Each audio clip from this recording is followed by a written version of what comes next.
uyazi ngehlelwa izwi elithi kimi kunento kunegama lesilungu angilitholisisi kahle noba phenomena or something angiyazi esho ukuthini phenomena, but there is something ethize ezawukwenzeka, that is some phenomena, something nje out of the ordinary.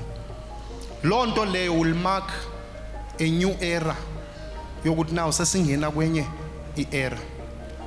Mawuyibona mawuyizwa bayenzeka kumele udeclare ngomlomo wakho yokuthi this coming era, kulo era leyo kumele uphumelele, kumele unqobe. Sizwile kuthiwa lento ezokwenzeka izabe imarka le era entsha esingena kuyona.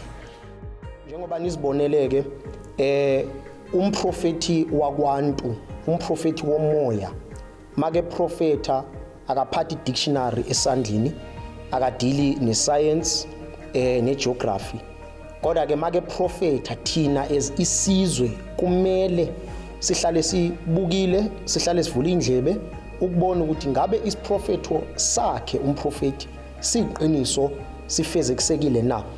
Ngizanifundela nje kancane eligama njengoba nimzubabe elichaza kune article bazayiveza ifundeka kanje ecacisa ukuthi leli gama libonisiwe ubaba phenomenon lihlangana kuphi nesimo esibhekene naso. First of all, there is an outbreak. It happens in one place. In the case of COVID-19, it was Wuhan.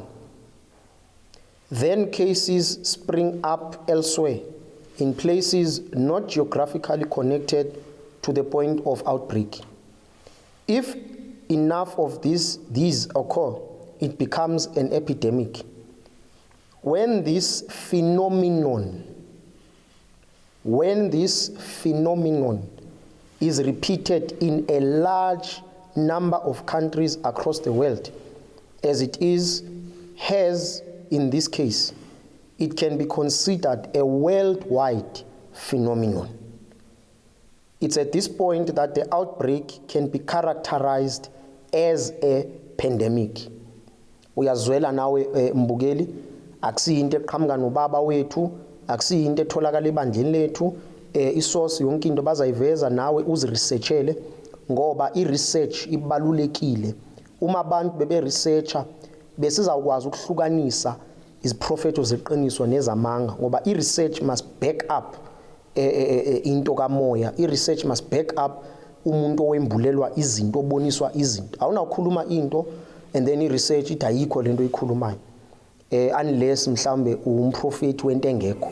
So ubaba uzwilezwe ke na i-research iyaprova ngempela lento ayibonisiwe ukuthi it's a phenomenon.